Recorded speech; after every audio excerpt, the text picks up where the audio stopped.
The last thing I need is the added stress of printing family photos. Fortunately, I use Chatbooks, the app that automatically turns my Instagram photos into adorable photo books. Think about all those photos you've already posted to your Instagram account. That's a whole collection of Chatbooks waiting to happen. Just connect your account, review, and order.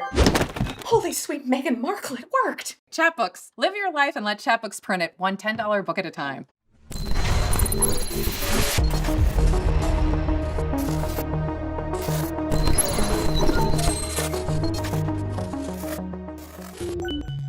Welcome to Silicon Slopes Live. Today we're joined by Paul Walker, who is the president and COO of Franklin Covey. How are you? I'm great. Thanks for having me. You bet. Thank you for coming. Appreciate you taking the time. So, if I was to ask a 60-year-old, what is Franklin Covey and what do they do, versus ask a 20-year-old, what is Franklin Covey? What would they say? Yep. What's the difference? I think if a 60-year-old would say, wow, I love your company. I used to use one of your planners. In fact, I'd go to the store every year in the mall and get my refill for the planner. Or they might say, you know, the 7 Habits, that book changed my life, either professionally or personally. A 20-year-old, and we're making sure we work to change this, but a 20-year-old might say, Franklin Covey, I think I've heard of them. Or they might say, you know, I read the book, The 7 Habits, as part of one of my college classes, but I don't really know what you guys do. Yeah. And so that's why you're here today, to talk about that a little bit. Yeah. So what is Franklin Covey in 2021? What's the official answer for the 20-year-olds today? Yeah, so Franklin Covey, if I were to say it just briefly, we're still in a lot of ways in the same business we were in. If you think about it, back in the day when we were the 7 Habits or the planner people, what we were trying to do fundamentally was help individuals and organizations build habits of effectiveness that would guide them throughout their career and throughout their life. And the manifestation of that, the way that got applied, for example, in the planner business, what we were really doing, we sold a lot of planners, but we were trying to teach people the skills of productivity and how to prioritize their life, how to stay focused on the things that are most important. And then the planner became the tool to do that back before we had Microsoft Outlook and before everybody carried smartphones around. And of course, that's no longer relevant, but we still do a lot of work today helping individuals and organizations, for example, learn and put into practice those skills of managing their time and their energy around the things that are most important. But the company today, we're in the performance improvement space organizationally. So we help organizations really do one of 3 things. We help at the organizational level, help organizations execute strategies, particularly where those strategies require human beings to do something different. Example would be Marriott hotels. They want to improve guest satisfaction. We go in and we partner and we work with their employees across the world on the behaviors that they need to be doing more consistently that would be connected to guest sat. Do the same thing in the sales space on those sales behaviors. We do a lot of work in leadership development. And that's something we'll talk about here today, I'm sure. And then, you know, kind of core to our company, what we do is help organizations with their culture. And we believe culture is what the vast majority of people do and the way they behave the vast majority of the time. And so we're working on those individual effectiveness behaviors and how those tie into the overall company culture. So organizational performance improvement is really what the company is today. No longer stores or planners. Yeah, I still see those though. You do. In fact, there's actually planners are having a bit of a resurgence. Yeah. And the Franklin Planner, you can still buy it. There's a company that owns that and has licensed that brand from us. And, yeah, cool. Yeah, but the actual core company is not in that business anymore. Gotcha. So you talked about those 3 things, and then you mentioned Marriott, but break it down a little bit more. So these are products and solutions, right? Yeah. So I guess the difference between when Marriott calls you and says, hey, we need some help on improving customer experience versus like calling McKinsey or Bain or a consulting group. What's the difference there? Yeah. And then how does that product get sold and onboarded and trained on? Great question. So unlike a consulting firm, you know, we don't consult.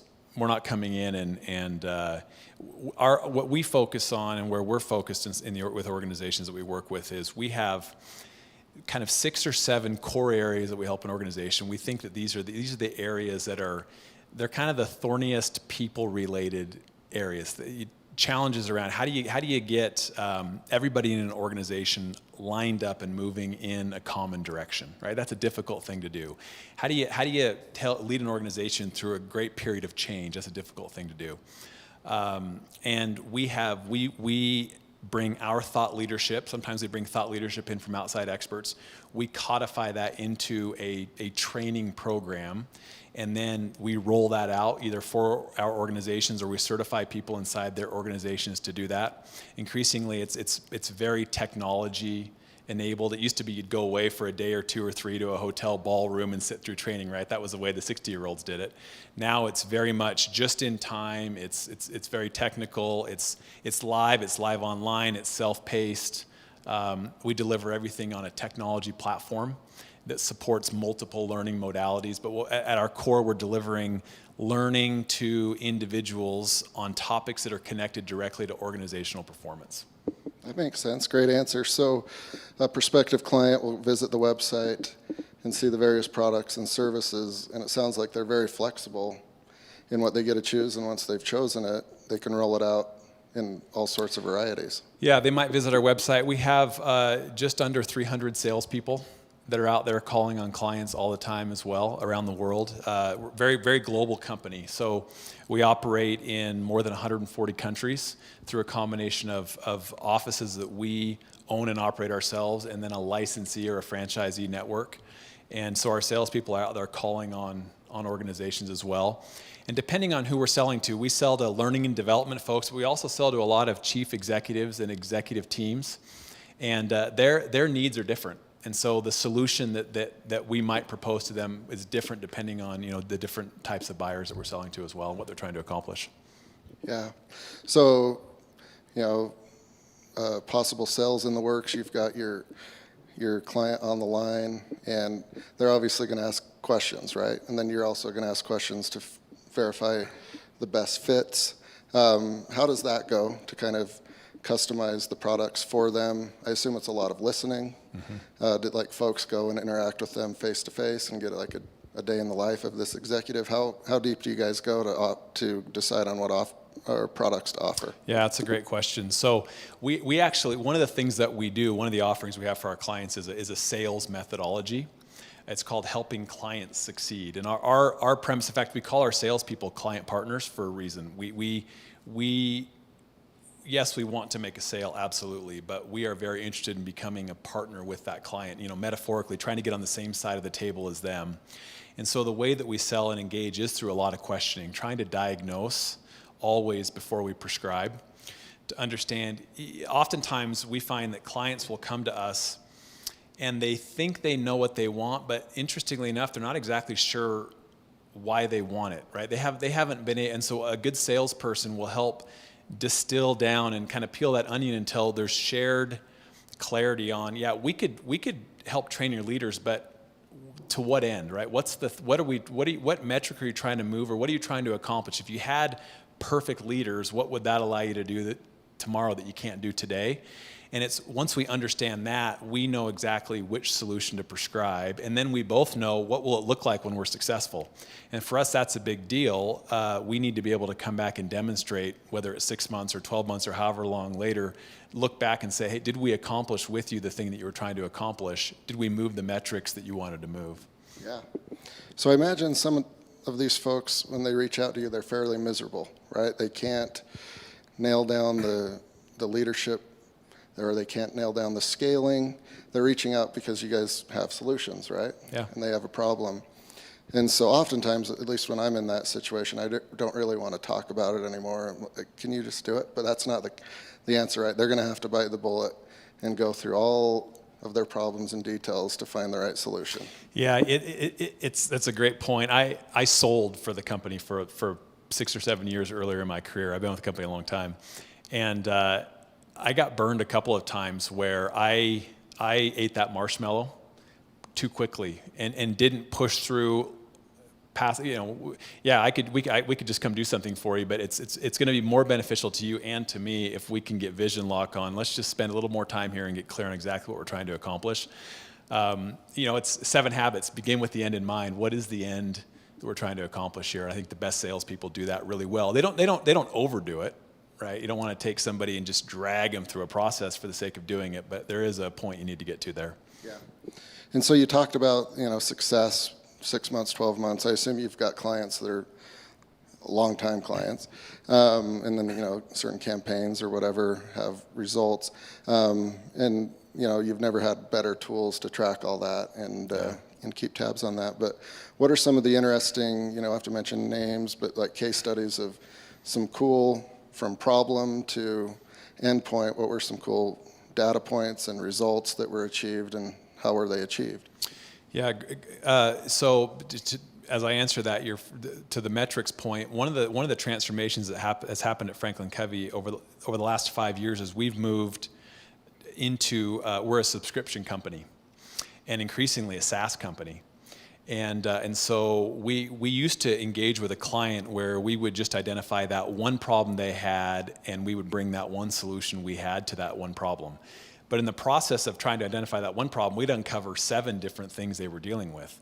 And we had all these other solutions that could have helped with the other 6 as well. And so we decided one day, about 5 years ago, let's just engage with a client and provide them access to everything we have via a subscription. And then we really are on the same side of the table as them. And we can now they're an owner of the content effectively, and we can just help them consume as much of that as they would like to consume. And we deliver that all on a technology platform today. And so in that, we have very high logo retention rate. Our revenue retention is extremely high. It's up right near 100%. So our clients stay with us from year to year, which is great. To your specific question about just some interesting case studies, without mentioning, I mentioned Marriott earlier. They've been a great client for a long time. That's one we can talk about. But we have a client right now, very large telecommunications company that just merged with another large telecommunications company. They're in the mobile wireless space, and they've been a client of ours for a while. That they have just significantly increased what they're doing with us, because they're merging these 2 companies. These 2 cell phone providers are merging. You probably guess who they are. And they recognize that they need to create a common culture quickly if this merger is going to be successful in a fast way.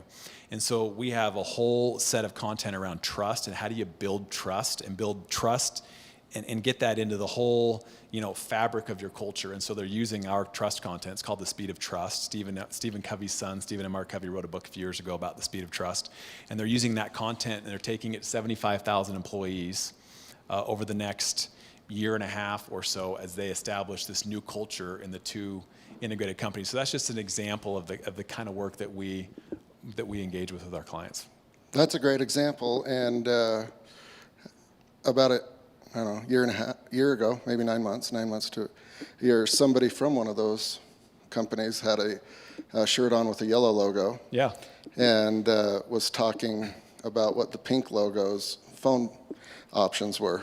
I'm a customer of the pink logo, but he was a door-to-door sales bro. And I was outside playing in the back. My wife answered the door, and she's like, "Hey, there's a kid out here." And I'm like, "Oh, he's selling pest control or something."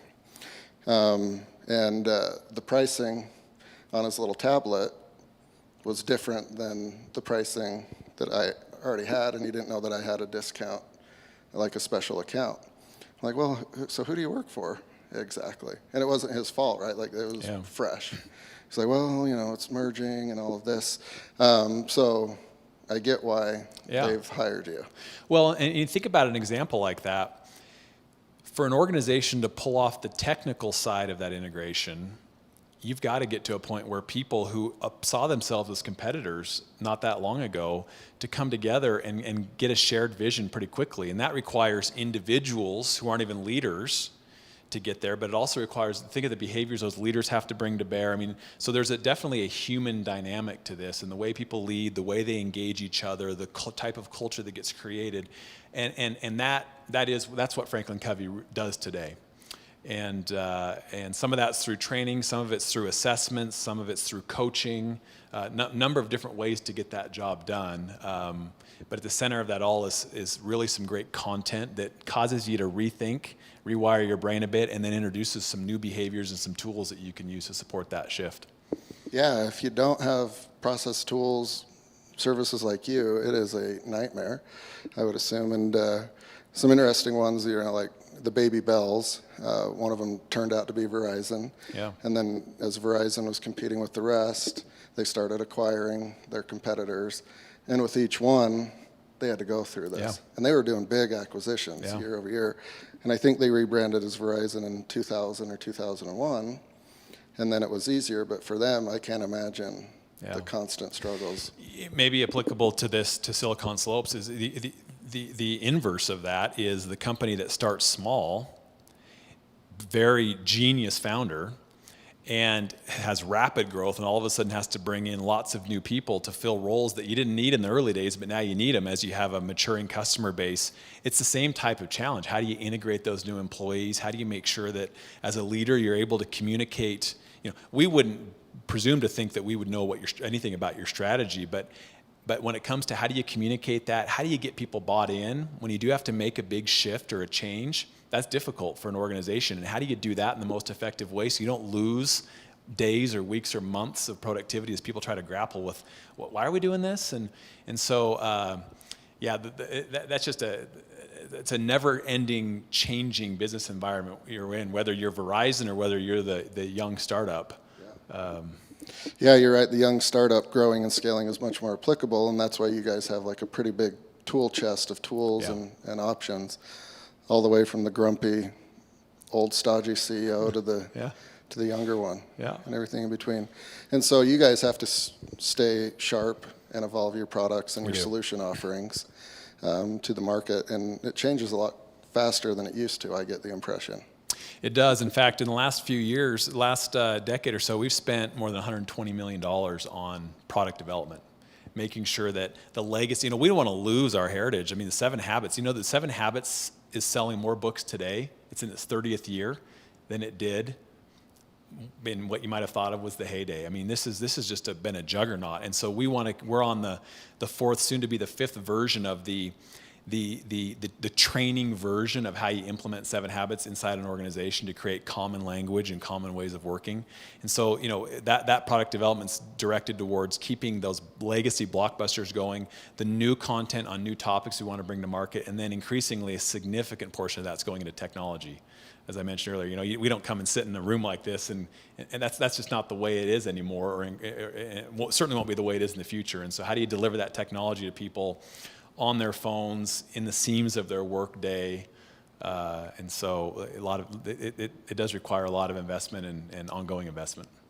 Yeah, and kudos to you and your team to keep making those adaptations over the year. And you're pretty lucky to have that anchor of best-selling book for 35 years that you can always reference. Cool. So you are kind of an outlier in that you've been with the same company, Franklin Covey, for your entire career. Yeah, it'll be 21 years in October. 21 years. That doesn't happen a lot anymore in this day and age.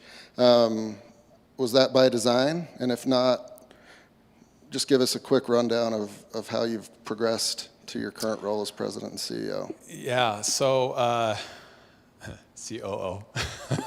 COO. So not by design, at least not in the early part. I was fortunate. I grew up in Seattle. Actually came to Utah. I played golf, and on a golf scholarship to BYU. And for a brief moment in my life, I thought maybe that's what I would do. Clearly, it didn't turn out that way. You didn't see me on the Masters, playing in the Masters this last weekend. But came out of school and had the good fortune to get linked up with Franklin Covey and started out in an inside sales role. Wasn't really sure what I wanted to do. I had a degree and started out there. After a year of that, became a salesperson, became a client partner, did that for 6 or 7 years, and we actually moved to Chicago. So I spent 15 of my almost 21 years in Chicago with my family out there, and moved up into some different management roles, and then we moved back to Salt Lake City. I live in Draper, but we moved back here 5.5, almost 6 years ago, and I've had a few different roles between then and now. But I would say about halfway into my time at the company, I started to think this. I knew it was a special place, but I realized this is a place I'd like to stay for the rest of my career. It's a really unique place. The culture is fantastic.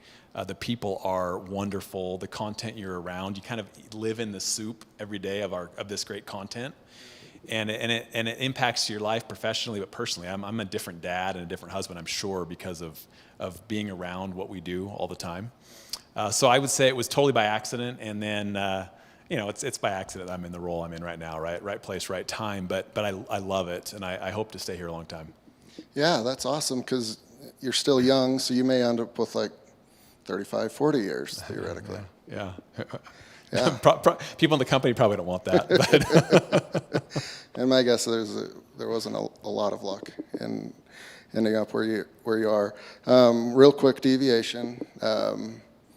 If you've played it, it can't be on your bucket list, but if you could play one course one time in all of God's green earth, which one would it be? well, I think I'd have to say I'd probably say Augusta. I've played a lot of great courses, but that one is tough to play. A lot of them you can get on. That one I don't have my connection yet. In fact, there might be somebody inside the Silicon Slopes world has a connection there. I'd love to talk to you, but that'd be a great one. And you could horse trade like on a free I'd be account. happy to horse trade. Happy to horse trade. So would I, if anyone's listening. I don't have much to offer, but yeah, that would be the same answer for me. Pretty fun to watch that this last weekend. Yeah, it was. Yeah. And the fact that we can't play it, even if you gave somebody $1 million, there's Right. only a few ways in. That's right. So. That's right.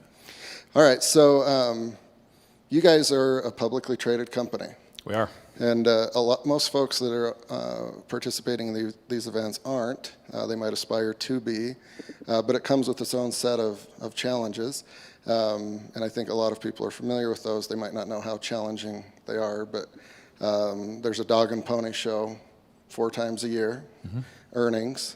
You've got investor relations, and then there's a board of directors, which functions differently at a publicly traded company versus a private. So tell folks a little bit about that, the quarterly earnings, what effort and work goes into being a publicly traded company versus a private company. Yeah.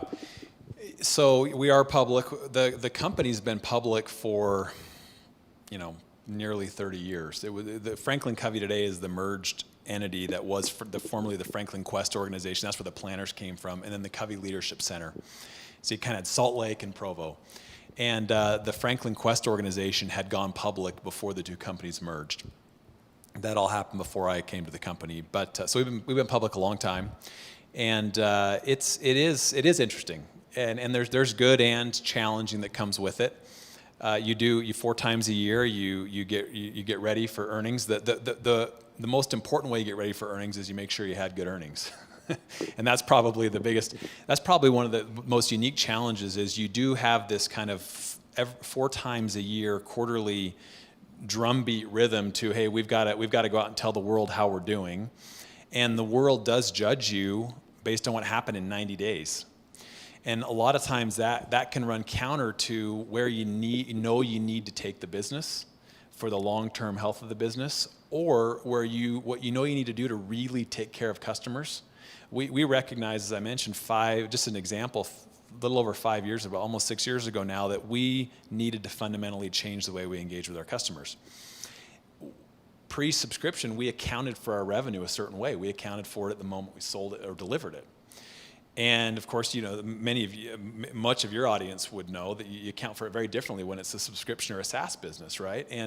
But to take $250 million of revenue and kind of overnight have to now spread that 1/12, that's a difficult thing for investors to understand. They may not see the benefit right away, and so you spend a lot of time educating and telling that story and trying to buy yourself the time to get through what will be a couple-year transition until all of your revenue gets over. And today we're substantially all subscription and related services, and so it's happened relatively quickly. But you do have that. So there's the drive to make sure you have good earnings and your results are good, and then there's quite a bit of prep. You spend a good 3 weeks or so once a quarter closes, and you've got all the numbers in, preparing for what do you want to tell the investment community on that earnings call.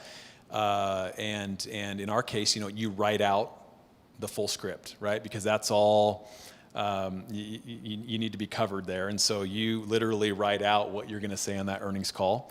and you rehearse it, you go through it, you make sure all the slides match. There's an incredible amount of time that goes into that.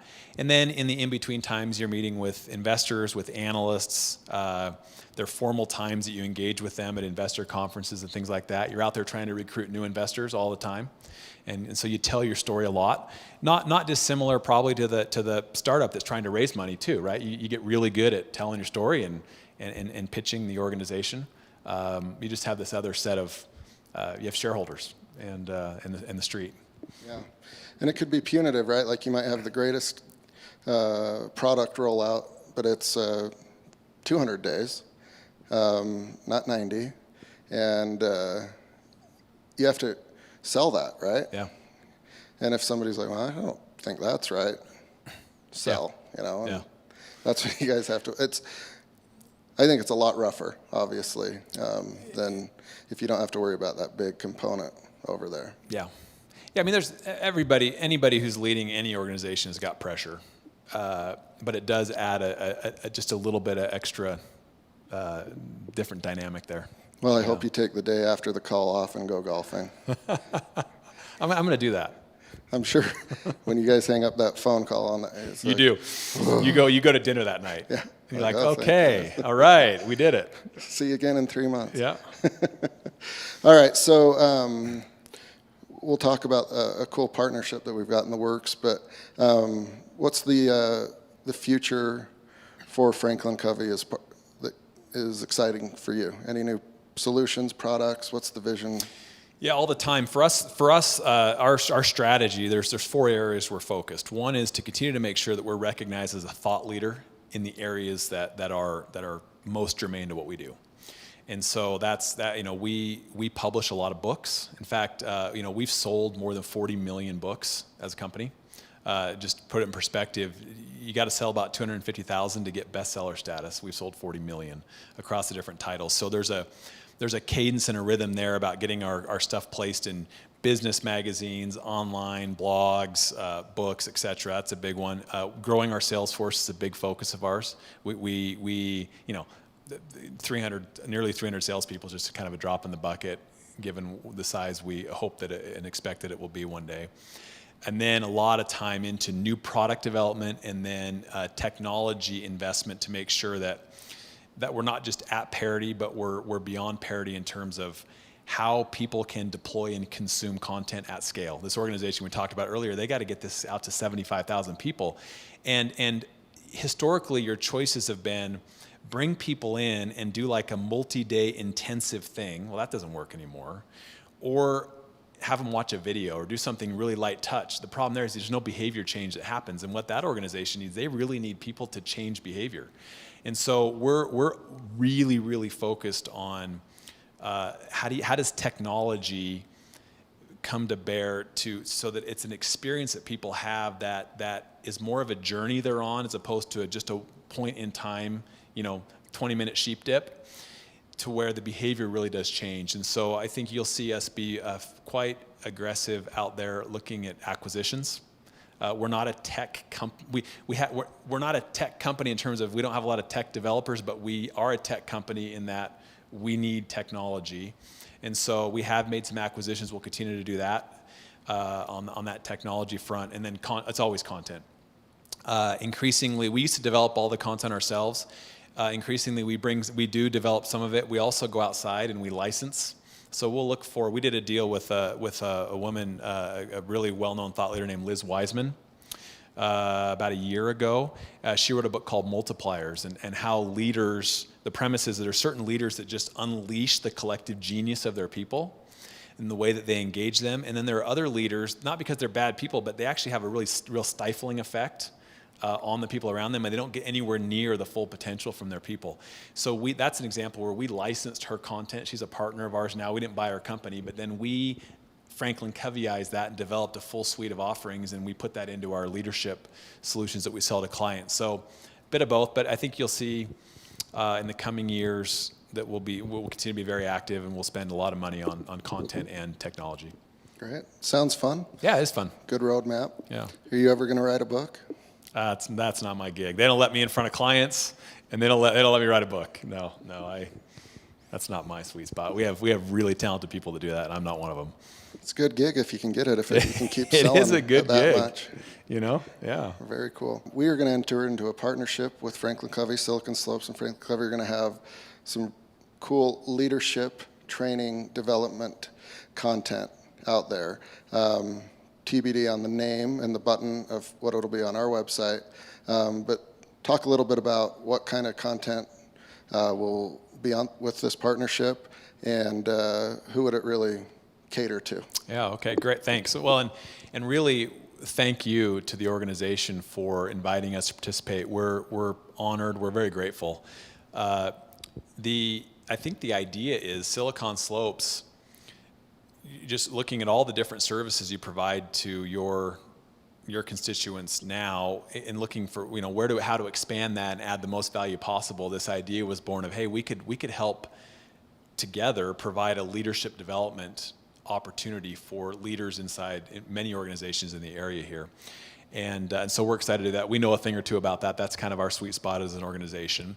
And so there are a number of things we do at Franklin Covey. We help organizations around building the kind of culture they want to build. We help them with sales performance related things. We actually train a lot of sales forces. We help them with strategy execution. We work in leadership development. We work on individual effectiveness skills. This particular content we're going to bring to this, we have two offerings. One called the 6 Critical Practices to Leading a Team, and the other is Unconscious Bias. And so 6 Critical Practices is very practical. How do I engage my team? Set the right kind of vision. First, how do I adopt the right mindset as a leader? And then some practical skills for how do I hold one-on-ones more effectively? How do I engage my team most effectively? How do I set that vision? How do we deal with change? And so we'll march through that content over time as part of this process. The other is a program that's new to us. We've actually had it for about 1.5 years now on unconscious bias. And it's really focused on how do we create the right, we want to create a great culture. How do I as a leader and how do we as individuals in the organization look past the things that on the surface might cause us to think we're different and get past all of that? And our brains are wired. We have biases all the time, and some of those are not very effective or helpful. And this course helps really examine those and get to a much more productive way in the way that we engage people. So those are a couple that we're going to bake into this process, and we're just, again, grateful to be a partner in this, and hope it'll be valuable to those of you that want to participate.